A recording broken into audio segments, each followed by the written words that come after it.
Y'all, welcome back to another episode of the Empowered Plates, Empowered Lives podcast. I am your host, Giovanni, the Healthy Habits and Lifestyle Coach, and we have books by Daines. Ooh, coming through, y'all. So in another episode, I told y'all about her book, Good Morning Beautiful, and the character Cynthia, who has PCOS. So we're gonna talk this thing on out.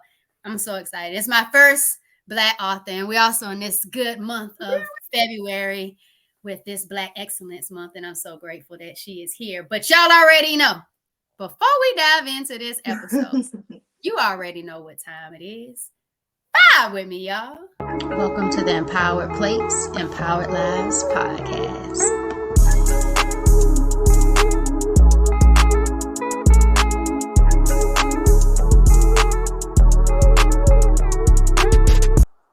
Yo, welcome to another episode. What's up, Books by Daines? How you feeling? I'm great. I'm so honored to be your first Black author. Man, you are. I'm so excited. You can't be like over the top that honored, because I'm so honored that you allowed me to read my first book where there's actual representation for polycystic ovary syndrome. Like, once I got to that part in this book, y'all, Good Morning Beautiful, and I found out Cynthia had polycystic ovary syndrome, I couldn't put the book down. I could not put it down. I just wanted to keep reading. And it might sound a little cliche, but I went and had my brother create a whole fire. And then I went and sat in front of the fire to keep reading. Like, I took it from my bedroom to in front of the fireplace. But I don't even want to get too excited, because you already know how vibrant I can be. But go ahead and tell the people who you are. Just go ahead and introduce yourself. Well, I'm Daines. I am the author of Good Morning Beautiful. It's the second book in the Trust series. And Trust is a story about a group of women friends. They come together to do something for the greater good, but behind every group's collective story, I know there's an individual story. So I wanted to just take some time and dedicate a separate book to each character, so we could get a little more into what makes her tick, what her motivations are, and her fears. And so book 2 is about Cynthia. It's my favorite of the 3. I don't know, I just love Cynthia. I'm partial to her, so I was so excited to find out that you also felt a connection to her and saw something that you could identify with.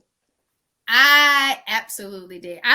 Don't get me wrong, I love book number 1 too. Trust was really good. I read it first, so I am going in the series the correct way, chronologically through the series. Trust was beautiful. I loved everything about the sisterhood that came about in Trust, as well as the financial literacy, the sense of family.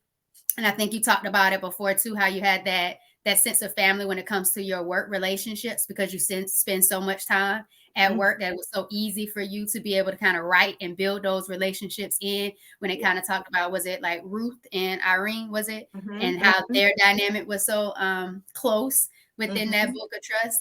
But girl, and I don't like reading them alone.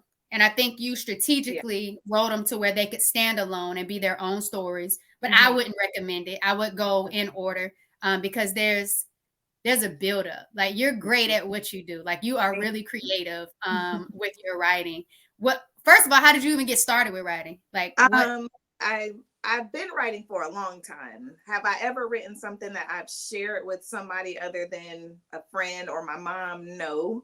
But I just challenged myself. I challenged myself to finish something and then also share it, publish it. So I'm not a professionally trained writer, I would say. I'm self-taught, but been a reader all my life. And I'm a little bit of a bougie reader too. I have high standards for what I read.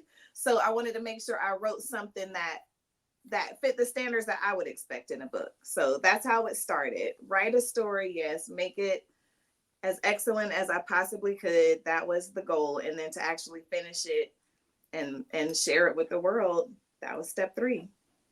So what have you learned about yourself since you've been writing?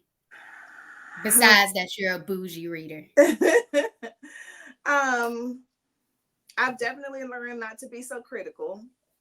It's really hard to write a book. It's really hard to tie up all the loose ends, to develop characters, to answer all those questions without giving everything away at the same time. So I've learned to be less critical and look more at just the big picture. What's the author trying to say? What story is the author trying to tell? It's been exciting. So what does your process even look like? If you could get us into that, like what is your process? It starts with an idea. So Okay. I'm sorry if you're a friend or a family member, because I might steal something that's happened close to me. I'm really nosy too. I'm in the grocery store listening, eavesdropping at the bar. So it starts with an idea, but once I have the idea, then I try to decide how to make that a story. What's interesting about it? What would I want to share? And I do an outline. And from there, I just start writing however I can write. So it may be in the notes app on my phone. It might be on my laptop in a Word document. It might be a voice memo, um, piece of tissue. It doesn't matter. Wherever I can find it, jot that down before I forget it and build on it. That's how it starts. So first step is just to get it out. Gotcha. So good morning, beautiful. Yes. And I appreciate you for sharing that process. And I think it's pretty cool and interesting to kind of get to know how people go about creating the process, especially for a good book. Like you really want your book to be good and not just be critical, but you want it to be something that you would want to read and that other Right. people would enjoy reading and Mm-hmm. taking them through the journey. Because sometimes you could read one chapter and be like, Yep. then you try to keep going, be like, I'll go chapter 2. And you're Mm-hmm. still kind of like, okay. And you got that slow buildup, you Mm-hmm. know? But Mm-hmm.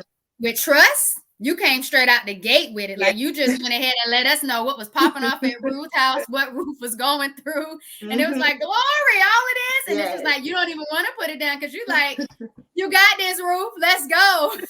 So like you start really getting attached and getting invested into these characters and into the story from the beginning. It was definitely not a slow build up. So you know how to capture that reader from the beginning. Well, you captured me right at the beginning of that book. But what I love the most is seeing the theme of relationships in your Mm-hmm. book. I won't say I love that the most because I love the fact that you have Yeah. representation with polycystic ovary syndrome. We're gonna get into that, Yes.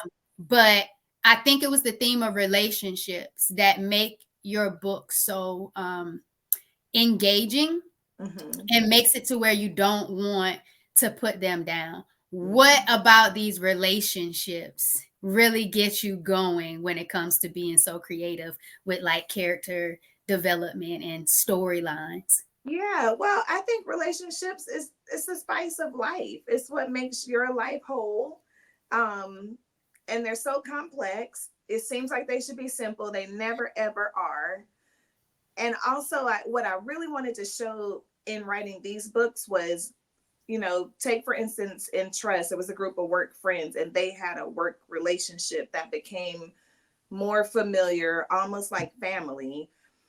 But even how you interact within a friend group or any group is going to be dependent on what's happening. What's your backstory? What's going on in your life? What's your motivations? What are your fears? How's your health? Mental and physical. All that feeds into how you show up in a group, in a any relationship, even if it's just a one-on-one relationship. So I wanted to explore that and mainly just show how that happens. I think once we have a better understanding of something's happening in somebody's life every time you interact with them, it takes the focus off of me, why are they behaving like this to me, or why are they doing this? More so like something's happening in this person's life, something shaped them that has created the person that you interact with whenever you are in a relationship with somebody. So I just wanted to peel back some layers, really, I think, and just show that. I think you did a good job with that. I think what you just said, I loved Mm-hmm. wholeheartedly. And it was relationships is a spice of life. And I've never heard of it that way. I don't know if that's your artistic writing way of putting it in there, but to be able to say relationships is a spice of life, I was like, oh, that's catchy. Yeah. I like that. I like that. That can be on a t-shirt. It could be. It could be. But let's get into this whole polycystic ovary syndrome. Yeah. Being able to see that type of representation is beautiful. I created this podcast because I really wanted a space where women could really express their journeys of strength, being that if it was something going through endometriosis, polycystic ovary syndrome, fibroids, adenomyosis, because I was diagnosed with all four by March 2020. And I knew nothing about them until my diagnosis. And it was just kind of like, well, what is this? What's going on? What's happening? And I was just like, I don't want to keep having other people introduced to these health issues and they know nothing about it and they have no place to be empowered. Right. And so I wanted to create this space so that way we can hear all the different stories, be empowered, and then start being advocates in our own life and figuring out what are those healthy habits and lifestyle changes we need to make to better create a vibrant life. Yes. And so that was the whole purpose of this space. And so when I saw polycystic ovary syndrome and Cynthia, and it was not mentioned in book 1, what was going on with Cynthia, but there was little tidbits of Cynthia when it comes to like her weight, when it came to Ruth being in the gym, working it out, loving being in there, feeling good, but seeing Cynthia struggle with trying to consistently be in there, be on that Stairmaster, trying to get it, always finding herself in some type of relationship with some man from the church, always wanting, kids and a family. And it was just like, I never put it together until you gave her own book. And when you gave her own book and went in with her own story, I was just like, come through, Cynthia. And when I was telling you about it, you was like, everybody always picks up on the relationships and the themes. You're the first person to say, oh my God, polycystic ovary syndrome. And I was like, really? Yes. Like, why is that? Why do you feel like that's not a big thing? Like, why was I the first person to pick up on the healthy? You know what I really think? I think PCOS, among the whole other list of health conditions that we experience or that we're more vulnerable to as Black women, I think like within our segment of the culture, most of it just seems kind of normal.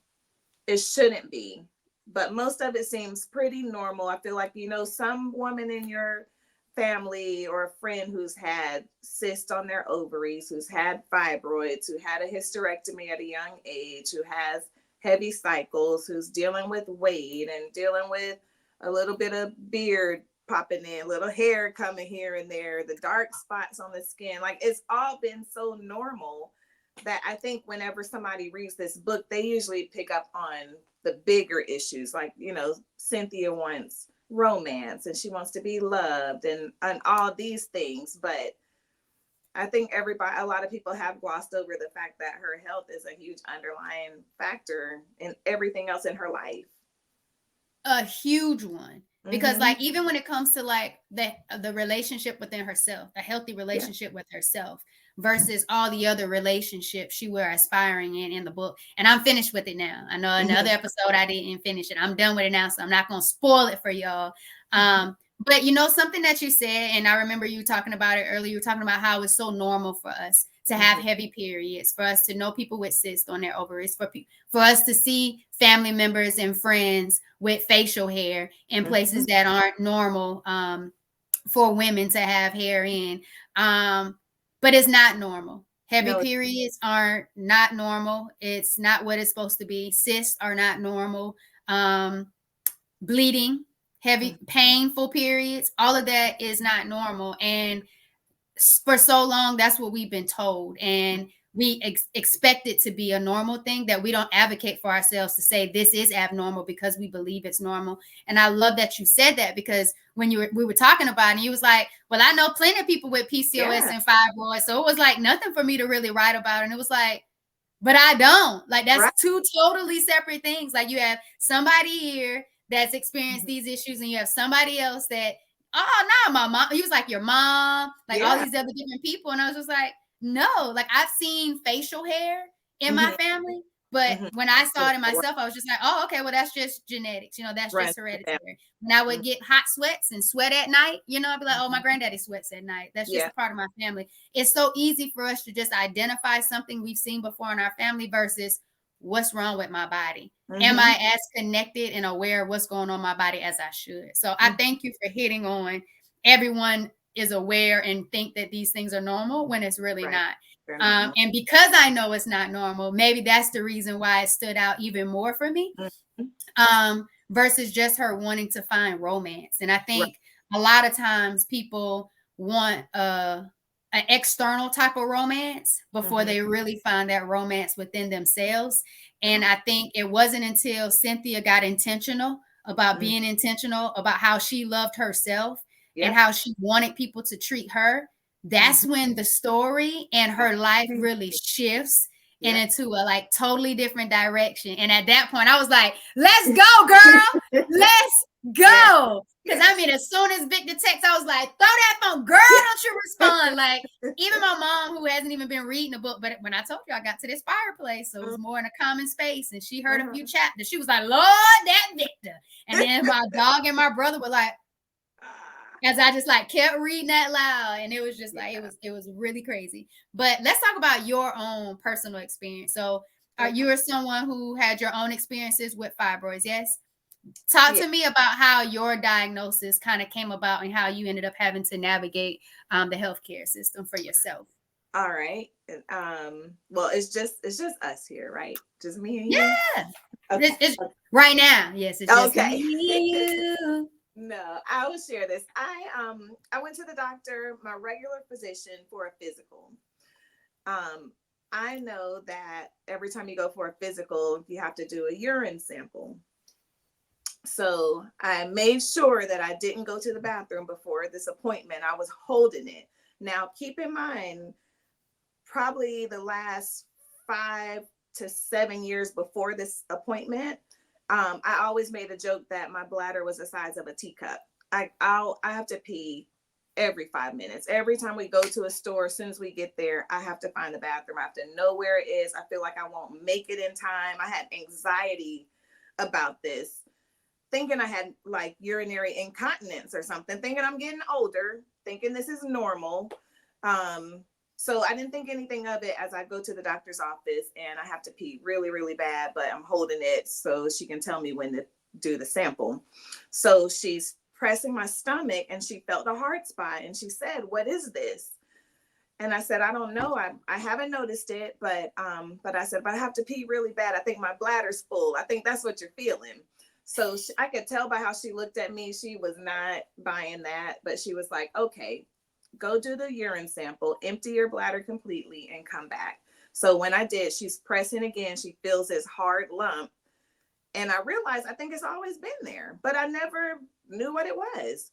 She sent me for an ultrasound. The ultrasound showed that I had an enlarged uterus. It was measuring the size as though I was 21 weeks pregnant. And I had giant fibroids, like multiple fibroids, and cysts on my ovaries. So many cysts that when she did the ultrasound, she couldn't see my ovaries because cysts everywhere.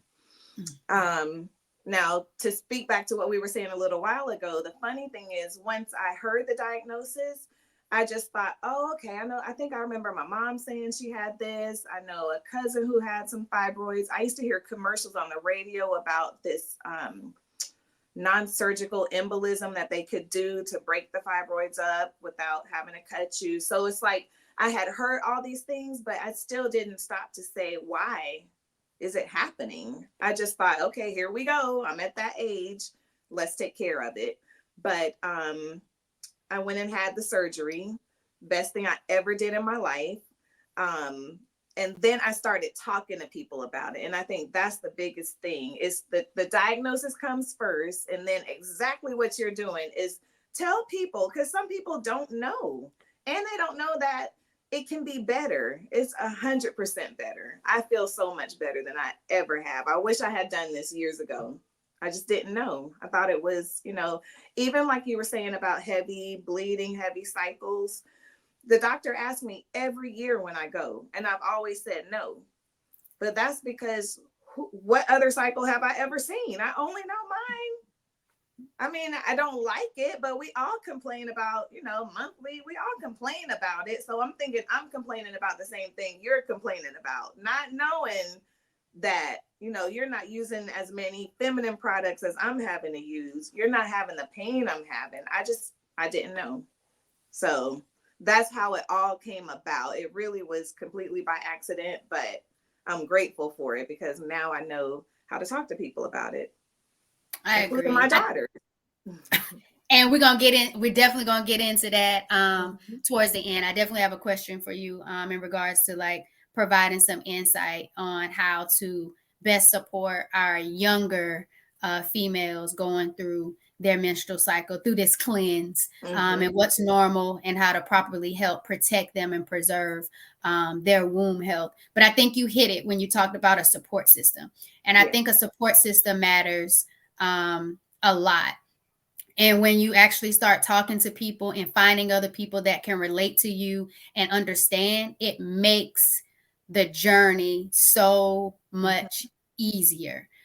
Because like you talked about earlier with anxiety and depression, and I know for me, I felt like once all of this happened and it was stage 4 endometriosis, and I knew nothing about a fibroid until he was like, and while we were in there, we saw 2 fibroids, we went in and took them out. Okay, well, I'm glad you went in, because had you not gone in, like, on the outside, you see what you see. On the inside, you don't know what's going on. And it takes this deeper level of connection to start really being intentional about what you're putting in and on your body, to hope that you're doing right by your body, to where your body is working with you and not against you. But it felt like betrayal. It felt like my body was betraying me, because I always felt like I was doing right by my body, but I clearly wasn't doing enough. So when you come back and you say stage 4 endo and cyst all over the place, and you got, a cyst all on my right ovary, and my fallopian tubes are now stuck together from scar tissue, it's like, well, wait a minute, what's going on? Like, hold up.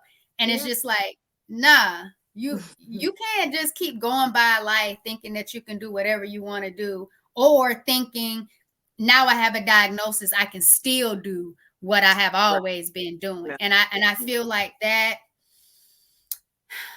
lack of action does nothing for you but continue to have you stuck feeling the way that you are.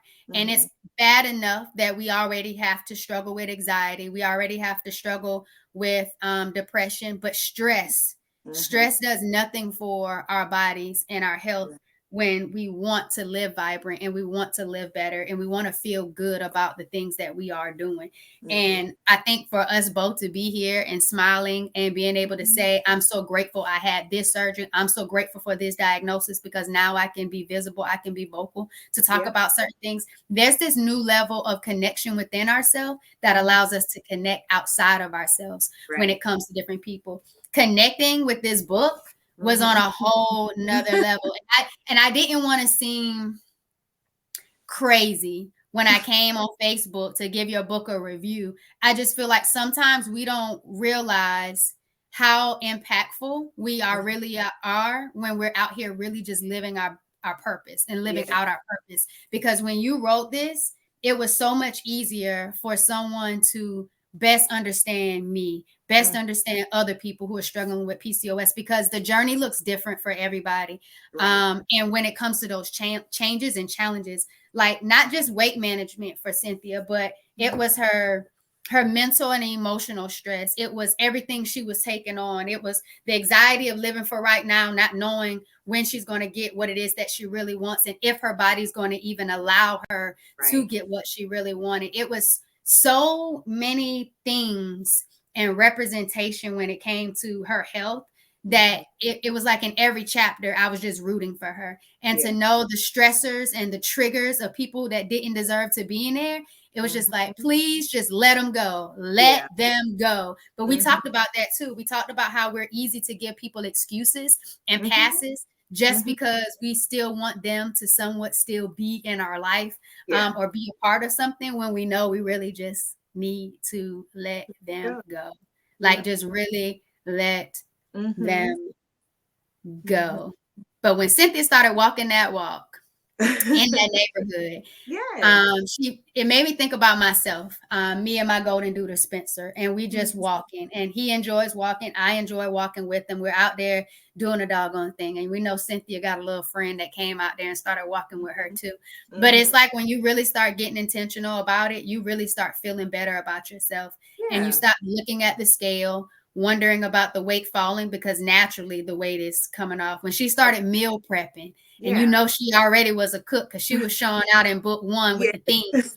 She was showing out book one with the things. Like I was like, oh my goodness, my mouth was watering at the platters and stuff that she would even have laid out at the book meetings. But Mhm. it was just I'm so grateful for you to have created that space for Cynthia, because I just feel like we don't get enough Yeah. understanding and support that we should.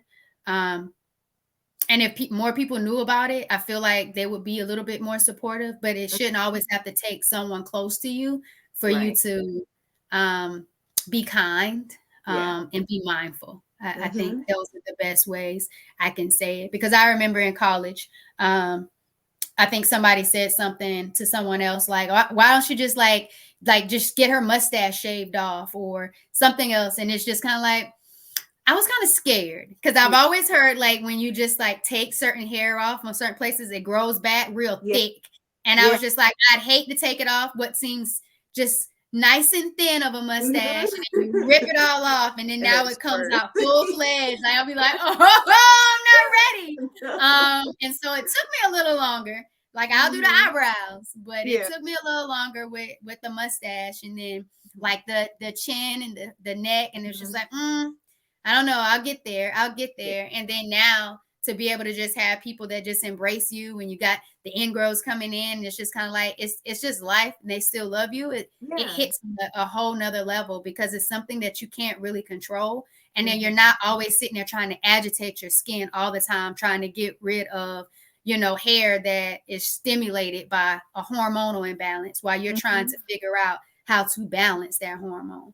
Yeah. So I loved it. I absolutely love the way you came about with Good Morning Beautiful. And even though it was Victor with his trifling behind sending the text messages, I was just so wanting Cynthia to just always wake up and look at herself and say, "Good morning, Yeah. beautiful," And I don't know, was that your intention behind it? Mhm. Like you wanted Mhm. her to keep hearing it for someone who didn't deserve it? Or, Yes. you know, Yeah. that's what it was? That's exactly what it was. I wanted her to be able to say that to herself. Just literally what you said. I wanted her to hear that from herself, not wait on it from him. It was so empty every time she heard it from him. And how many other women was he sending that same text message to? Who even knows? So it doesn't even matter Oh, what. we do know the lady at the Yeah. church who was at the Biltmore. Messy. So messy. With the first lady at the table. What in the Girl, so messy. I love it. all the way. Did you catch that part at the bar? Where did you pick up on that side story to put that in the book? Because I was like, girl, and then he all in the background, not Right, trying to right. smile in the picture. I was like, Mhm. Mhm. He's something. he was, he was. But I like that you showed how we have to work out harder than other people just to try to Mhm. find a way to connect with our body to see a change. Yeah. I love that aspect too. But I know we talked about the relationships. We talked about the relationship theme and relationship being the spice of life. And we know about her relationship with her mom, with Victor, and then this other character you bring about across the street. And I loved those relationships and how she navigated through them. And there was this maturity of relationship, not only just with herself, but with other people. And I Mhm. thought that was really, really beautiful. But let's talk about the relationship that you had to create when it came to your healthcare providers. So let's Mhm. talk about the relationship that you had to have with your physician and then with your OBGYN, and how that kind of came about, because Yeah. those relationships matter a lot, especially women of color, Yeah. when trying to advocate for our health issues and health concerns. Take us through that relationship. I think the biggest thing I learned was just be transparent. You know, you're not there to impress your doctor. You're not there to be friends with your doctor. You want a doctor you feel some friendliness with or some type of connection. But at the end of the day, you need to be honest and let them know who you are, which is what I did with my doctor. I wasn't afraid by her diagnosis or her findings because, like I said, I have heard this from a lot of women in my family and in my life. But the first doctor that she referred me to for the surgery was very indifferent. Um, she had great reviews online. I did all my research. I did all the things. I came with a list of questions. I had reviewed my labs before I went there. But when she walked in the room, her first time ever meeting me ever, she just sat in front of me and she said, "So, this thing's the size of a baby's head. So what do you want to do? I can remove it laparoscopically, or, you can just leave it. And when you go through menopause, it'll just start shrinking. If it's not bothering you, you can just leave it." And I just looked at her like, wait a minute. First of all, hi, how are you? Good morning. Also, let me tell you about me. Let me tell you how I'm feeling. Let me ask some questions. Um, I think that she probably was a decent surgeon. I don't know, but I didn't feel comfortable. I'm learning at this big age of 46 to listen to my gut. I just didn't feel comfortable. I know there are a lot of doctors out there, so it's just a matter of doing a little research. So I went back to my physician though, and I was honest, and I just said, "Hey, I just was put off by her approach. I don't think she said anything wrong, but I just would like a second opinion, and I would like to find somebody I'm comfortable with." And doctor had no problem. You're not offending the doctor if you ask questions. If you feel like you're offending your doctor when you ask questions, you need another doctor. That's just it. It's your health. It's my health. So she gave me another referral. I met another doctor. She was warm. As soon as she walked in the room, she pulled right up to me. Our knees were touching each other. And she just told me about her kids and her experiences, asked me about my children. So we just connected before we ever got into the logistics of surgery. She just took 30 seconds to connect with me. It made all the difference. So I think that's the biggest thing in this journey is you're a part of the team that's going to help you get better. Everybody else is here to help you do that, but you have to be honest. You can't hide anything. If you're not eating right, if you're cheating on your diet, if you're not working out and you're not drinking your water, just tell it. It's okay. There's no judgment. There shouldn't be any judgment, but you have to tell these things so the doctors can know how they can help you. And so you can make sure you find the person that's going to be the right fit for you. I think I that's love the that, biggest takeaway. Just you're the biggest participant in this team for your health. because it's all about you. Yeah. That you're the center of it all, and you Yeah. you still have, like you said before, you still have the option, the authority, the power to say this is what I want and this is what I don't want. And I Mm-hmm. think, just to add on to that, what you were talking about earlier is overtell. Like, Yeah. oversay what it is that you're doing. Like you said, there's no judgment. Create that safe space, but overtell. If you Mm-hmm. know you go through, I had another guest on before. If you know you go through a pad in 30 minutes, say that I go through about such and such amount of pads every time on my period. Then that allows them to know, okay, this isn't normal. This is heavy bleeding, because you don't know what, like you said Right. earlier, you don't know what is normal, what is not normal. Right. In debilitating pain, normally 2 days before my period starts, pain all the way through, and then maybe days afterwards. Say that, like, overtell. Just because they might feel like they're rushed or they're in a certain time frame, take your time. Take your time, or write up an email, write up something to give to them so they can have all of these notes before they even see you. Do your due diligence to overtell. Like, I think that because I had such a great healthcare team during my diagnosis and during my journey, I don't take it lightly, because I had people that cared about me because they knew me personally. So that way I was already being heard. I was already being seen. I was already being cared for. I was already loved. I didn't have to fight as much as what other people that looked like me had to fight, because I had a sorority sister that was my primary care physician and a sorority sister that was my nurse care practitioner, because I knew a sorority sister in the area that was an OBGYN who could vouch and say my endometriosis specialist, the surgeon who was going to do my excision surgery, was good at what he did. I trusted myself going into all of that. And because that grace and that mercy was covered over me, I don't want to take it lightly to say, y'all, we don't have to continue to stay with subpar service. We don't have to continue to subject ourselves to people who don't want to hear us, don't want to respect us, don't care about our pain, let alone what we're actually going through. And so I love that you said you are a part of your team. And if you don't feel like you're a part of it, leave and find someplace else. It's okay to find what works for you, but overtell. Like, tell it so much that they have to hear you and they get aggravated because you got to keep repeating yourself.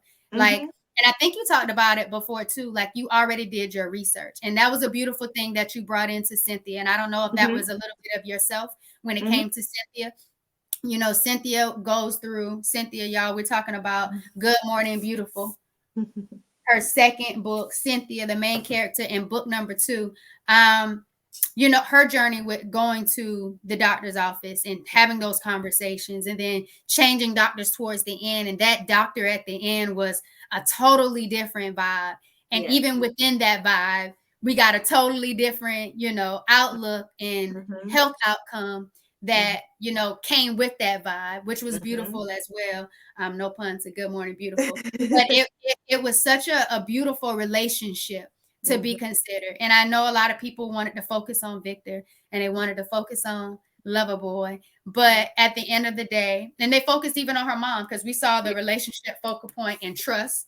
The shirt that she's wearing, that's book 1, Trust. We saw the relationships with her mom being a real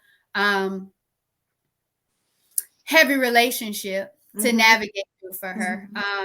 But you know what we didn't talk about? The mood swings. So we'll get to that. But the heavy relationships. But I love that you brought that healthcare provider perspective into the book, because we need to talk more about that. That healthcare journey for us isn't always equitable. And we're not always heard. And I think that it was beautiful. One, I thank you for sharing your story and being vocal about it and being honest. But 2, I'm grateful that you brought it into Cynthia's story, because we need that. We need to know that it's okay to do our research, because we must be empowered. We must be our number 1 advocate first. So we don't just take what they tell us, but 2, we have to know that they do what we say we want them to do, because they get paid through us and our willingness to be a part of whatever treatment plan that they provide. But something else that I wanted to talk about, because I saw it, was not only was Cynthia starting to make those healthy habits and lifestyle changes by movement, she was also starting to eat better. We talked about the meal prep, but even when she went on date with old dude, she went ahead and got her a salad with some grilled chicken tenders. Like she really started to change what she was eating. Have you ever considered, like, once you had your surgery, did you do any healthy habits or lifestyle changes to better help support you? Was it from stress management? Was it stuff that you ate or maybe you didn't eat? Was it movement? What did that look like for you? It was movement for me. I'm a walking contradiction. I love salad and vegetables, man. I get so excited to get to my salad at lunch every day. Vegetables, I love them. I've never even cared much about whether I'm vegan or vegetarian. I do eat meat. Put yourself in a box. Yeah, I don't, but I happen to love really fresh, healthy food. And I happen to love water.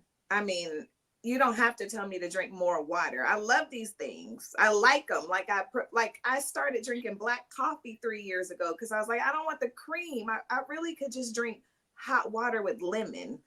Why am I don't know. I get geeked up about it, but that's what I like. And that's okay. You can get geeked up about your water. That ain't me. I ain't a water hyper. That's why I'm like, I don't understand. Some people like hate drinking water. They'll find little drops to put in them. They got to mix them with something. Just give me the water as much as I can get. I love it. But nah, I did the Mio. I used to Yeah. do like the Mio in Yeah. there to try to get my water, and that's when I felt like I was the most hydrated because I could Mm-hmm. put the Mio in there. And to Mm-hmm. me, it just felt like I was making myself some Kool-Aid within the water. And I was Yeah. just like, once I started looking at the stuff that was in it, like the more conscious I get, being, Yeah. continuing to being intentional on my journey, I'm paying attention to ingredients because now I'm being Yeah. mindful of what I'm putting in. I'm just like, Yeah. ooh, let's just Yeah. drink the water, Giovanni. Let's just drink the water. And The then now, water. like even with like the PCOS and the endometriosis, they talk about different toxins and they talk about how bad plastic is. And I'm like, oh, Mm-hmm. okay. So let's take out the plastic water bottle. So now I'm drinking canned water. And I'm like, okay, Yeah. I can get this in. I can Yeah. get this in. But I got to be more motivated so I can drink more because I can feel when I'm dehydrated. I love Yeah. juicing. So I Okay. can drink juice, Mm-hmm. fresh fruit juice, but Yeah. just straight water, I have to It's not the get a thing. little bit more into it until my body's just like, girl, crack a can open and turn up. That's Yeah. how I feel about it. But I love the vegetables too. And you Yeah. were always like that? Were you always a salad girl? Like for Always. whatever you could Yeah. imagine, you were just a salad and vegetable? Okay. Mm-hmm. All But right. I My mean, body craves it like I now, but said, I'm a it big is a salad. contradiction because give me pasta, give me pizza. I love cheese. Don't ever take it away. But I like salad. I just like fresh food. I I could like even do a soul salad for food. breakfast. Yeah. Yes. Oh my gosh. I've literally told someone not long ago, I was like, why don't they have breakfast salad? I would be all over that. That should be a thing. But But you can really, still go to Wendy's and get an apple pecan salad. They yeah, have them ready in the morning. So I make my own. I'll buy a salad, but I'm trying to save money and be cost conscious, and know what's especially in with the your start of the food. new year. Yeah. And know what's in your food. That's probably the biggest one. A So I huge mean, one. literally like salad dressing, balsamic vinegar and olive oil, and some Italian seasoning, whatever, oregano or whatever you have. That's it. I I rarely just told my even mom today, buy. I was like, we need to get into making our own dressing. Like it Yeah. should be very simple. It's so She was easy. like, we can do this. And I was like, we Yeah. can. So let the dressings we bought be the Yeah. last That's dressings use we those up buy. and put your oil and vinegar in whatever seasonings you want in Mhm. container. Just shake it really, really hard. Put it on your salad. You're done. You're eating. I'll probably do a little bit more just because I got to get into the habit of it. Like I might need to Uh-huh. blend up like some mango because we like a good mango vinaigrette or like maybe like some strawberries or something and blend Mm-hmm. that with it. But I Mm-hmm. was just like, we definitely have to start making our own salad dressings. Like we Yeah. need to get more simplified with Yeah. what we're putting into our body so we can continue to feel good and properly Mm-hmm. fuel ourselves. Mm-hmm. But speaking of my mom, Mm-hmm. so she always used to be like, "Oh, you must be PMSing. You getting a little bitty." Like that was her little thing, and I'll just Mm-hmm. be like, "Is this your nice way of calling me a little?" Right. Right. Because it's that time of the month, and I'm Mm-hmm. thinking, is that normal? Like, is it okay for people to just get a little, bitty on the time of Yeah. the month? But then it kind of came into once I got a diagnosis, it was like, oh, mood swings, Yes. how you just really don't have the time for it a little bit more in Yeah. certain areas of the month. It's like Yeah. your let me see, your capacity Yes. to Yes. deal with certain things. You see, I had to find the right words. Yes. I'm no writer It was like you. perfect. It was perfect. That's exactly Yeah, and it's it. like, talk to Yeah. me about these mood swings because you allow Cynthia to have these mood swings even at work. And she was talking Yes. to a few people, and then she reflected, like, yeah, Yes. she probably won't be coming back to talk to me no more today about this. Talk to me about the mood swings. You know why I wanted to show that? Because um Cynthia can be a lot sometimes. She's a sweetheart, but she Very. wants things a certain way. She can be a little bit, I won't say abrasive, but a little strong sometimes in her approach. But she's a soft-hearted person. We all do that, especially if hormones are involved. And it's like as soon as those words come out of your mouth, as soon as your facial expression changes, you said something out of pocket. You cut somebody a little deeper than you meant to. You didn't even mean to. It just came out, you said it. I wanted people to realize two things. One, when that happens, whoever that person is in your life, and you're like, I don't like how they talk to me. They always have an attitude. No, they probably feel like crap. 2 seconds after they do it. Give people some grace, honestly. Now, you can't run all over me or anybody, but you give them grace. Nobody's perfect. I know I've snapped at some people very close to me, and I feel horrible immediately. But it's only been, I don't know, maybe the last probably less than 10 years that I've gotten to a place where I could be mindful of it and I can go ahead and address that right away and at least say, I don't feel like myself right now. Like, it doesn't excuse what I did, what I said, or my attitude or my energy. Sometimes you can just pick up on it when somebody is near you. They're just is not right. And I can't be on guard all the time. I can't be perfect all the time. I just got to be me. I'm just trying to exist, just like all of us. So forgive me if I'm a little bit short, if I'm a little bit rude, if I'm a little bit snappy. I can at least tell you now I don't feel like myself right now. So you could decide if you want to come into my space, because you might catch the smoke if you come in my space, but I already gave you fair warning. I just need a moment. I might need a day. It's okay. I've gotten to a point with my best friend. We can be on the phone and one of us can pick up on the other one's mood. She's not in that mood today. Hey, I'm going to call you back. Call me back. It's fine. It's just take your space and create your space too. So I love it. Take your space and create your space. Mm-hmm. Okay. I love that. Take your space and create your space. Yeah. So if you know you're not feeling like yourself today, take your space. Yeah. Create your it. space. Yeah. And it's okay because you're going to give yourself grace. Yes. So there we go. Yeah. I got it. I love it. That is. I like it. I'm with it all the way. Okay. I like it. I love it. Yeah. So I like that. I love that. Yeah.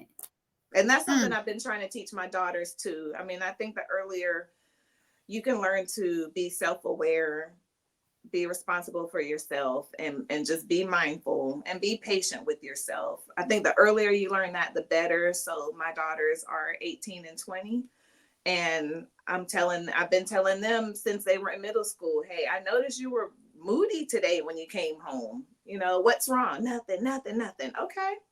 You might not know what it is. You might not be able to put your finger on the thing, because I felt like that too, but you don't seem like yourself right now.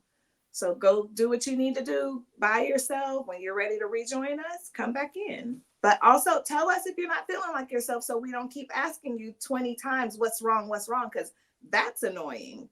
Don't ask us so many times. But also, if you don't want someone to keep pestering you and asking you what's wrong, just be honest. I'm not good today. I like it. Actually, I love it. And I appreciate you for that. And since we're on daughters, so I want to know, what advice would you give to girl dads, those dads that might be in the house by themselves, the mother not present physically anymore or being there?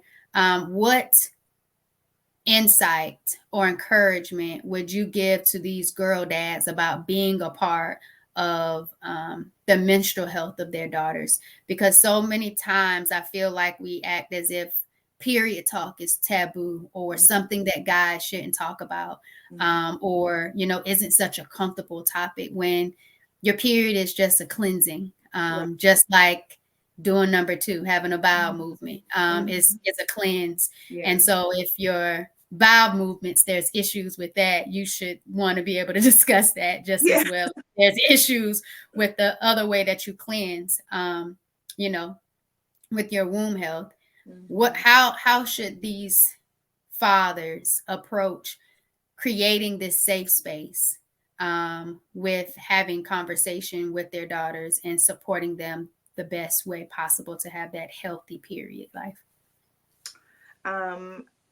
I love that question, because I really thought you were about to ask, like, you know, as a mother, what do you say? Like, we do all the stuff as mothers, but a girl dad, I think the biggest thing that a girl dad can do is just listen, ask questions, but don't assume.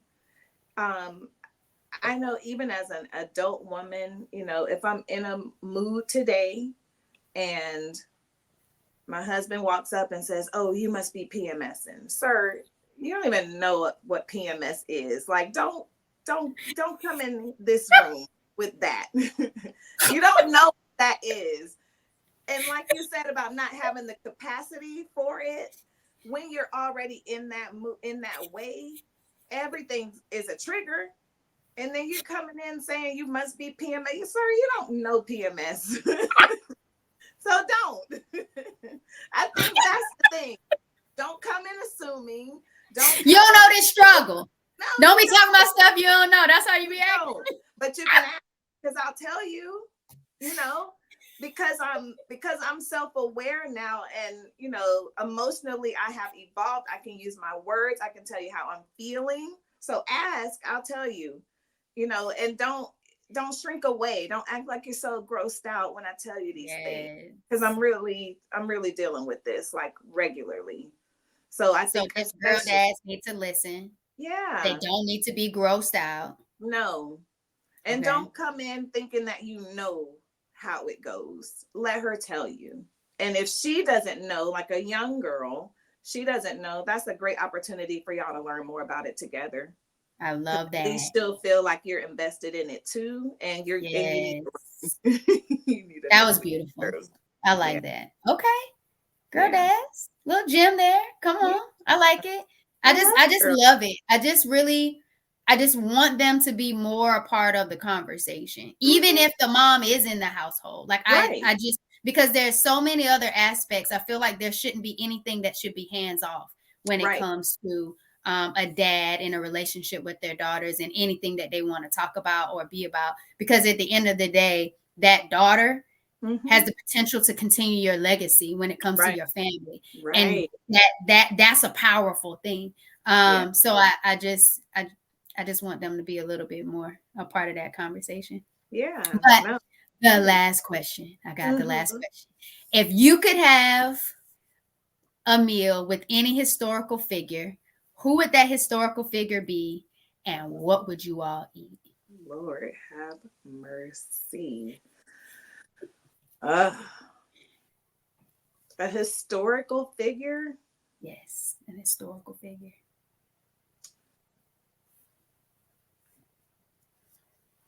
Let me know if you need help.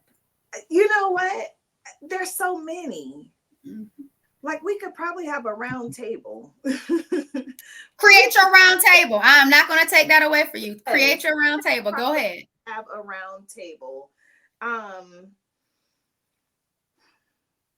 But I would love to talk to some of the women that were behind the civil rights movement, for one, the women that were behind it.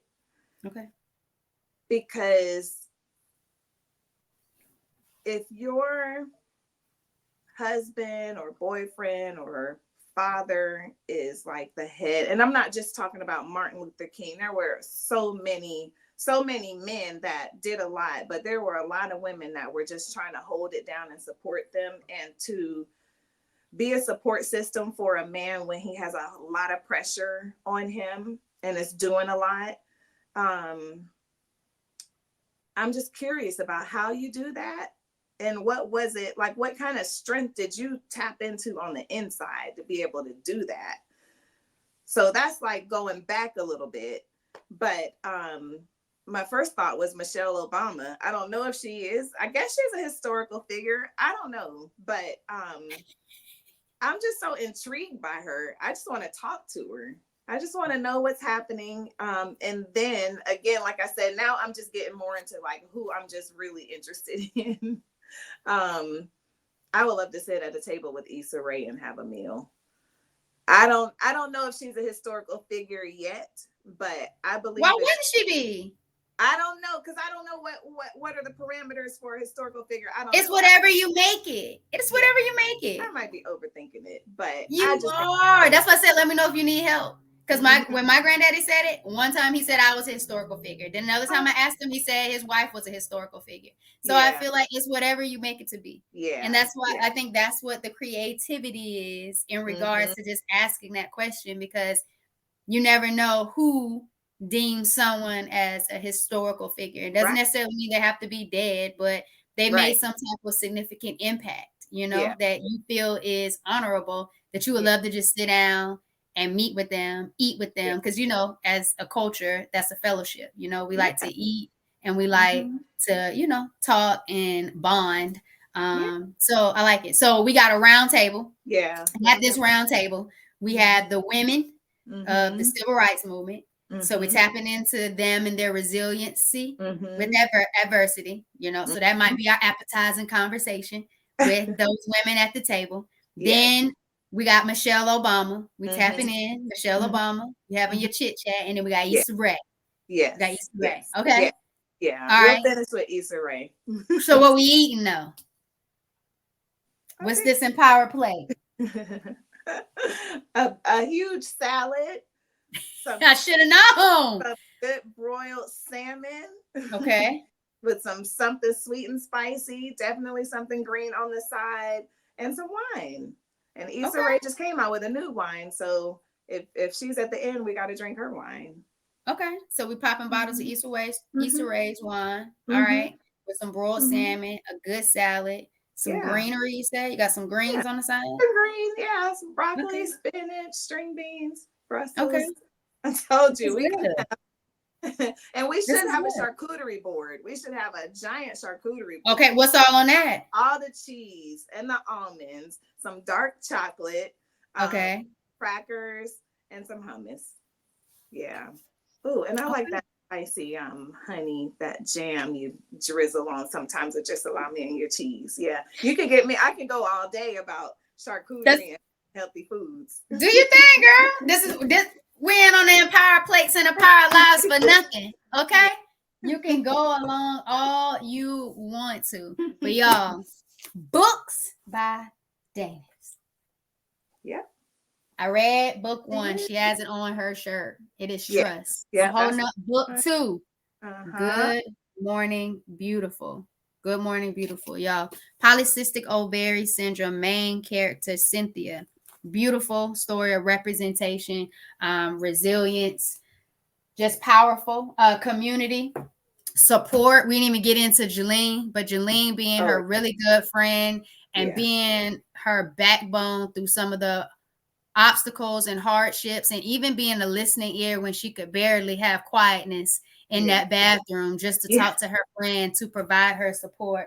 But speaking of Jolene, she's the main character of book 3. Yes. It all falls down. You already see. I'm in there. Chapter 2. I've already read this book. I've already read books 1 and 2. I'm reading book 3 now. I heard book 4 is in the works. Yes. It is coming. Yes, it is coming. All 3 books, I believe, is available now on Audible as well. Yes. On Audible. But y'all, it's been an absolute pleasure. But I want books by Daines. Go ahead. Talk to them. Let them know everything good about you, where they can find you. And give them a little word of empowerment too, as you conclude, after you tell them everywhere that you are, everything that you have to offer, but give the people some empowerment. Yeah. Well, I'm so honored to have you, first of all, like I said, recognize all the little details and nuggets I put into these stories, because they were all intentional. Sometimes I didn't know how they would be received or what you would get out of them, but everything was intentional in these stories. So it was a privilege to share those. All my books are available now on Audible. If you like an audiobook, they're available on my website, booksbydaines.com. You can buy them anywhere books are sold, on Amazon, Barnes and Noble. You can get an ebook for your Kindle. However you want it, you can get it. If you order from me, I will sign them. I'll send you a bookmark just like the one that you just had, Giovanni, in your book.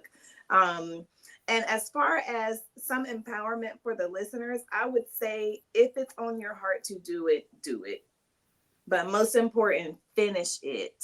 We all have so many ideas. We are such a creative people, but it's hard to finish something sometimes. It's worth it though. So if it's on your heart, if it's in your mind, they say if you can conceive it, you can be it. If you believe it, you can achieve it. Those are real. The power of the mind is not a joke. I think I'm quoting Drake right now. But anyways, yes. If you think of it, if you believe you can do it, just shut out the noise and just do it. And sometimes shutting out the noise is your own noise. You know, we will talk ourselves out of things, but just push that to the side. If you can do it, finish it. I know there's a lot of people that I talk to are interested in writing books too. Like I said, I'm self-taught, but I was fortunate to connect with a lot of people that were willing to give me free information and help me. I still had to do it, but the information is free and available, and I'm happy to share anything I know with anybody. So if somebody that's listening, or even you, Giovanni, if there's a book in you and you want to write it and you need some help or some tips, hit me up. I will be more than happy to help. That's just me paying it forward. Man, we appreciate you. We thank you for the love. I thank you for being here, and just showing up and vibing with me. I appreciate it so much, and thank you for your creativity. I truly appreciate it, and you just got me more excited to live my best life, but most importantly, to live freely, no matter what diagnosis has been placed my way. But I think that's what I love most about it, is just continuing to be free. But just being you and seeing what aligns and who aligns with you and what you attract when it comes to just living and being intentional about being intentional and living with purpose. And I'm grateful for both of us to be able to share this space together today, for us to empower other people whenever they may listen to this episode, but even through your books and even through my excitement as a reader of your books. So I greatly appreciate you for that. But y'all, thanks for vibing with us in here today for another episode of the Empowered Plates, Empowered Lives podcast, a place where we're exploring journeys of strength, where we're visible and vocal, but at the most important aspect, we want you to be empowered to live your best life. Be loved, be well, but most importantly, be free. Yes. Yes. Y'all, stay love and light. We love y'all.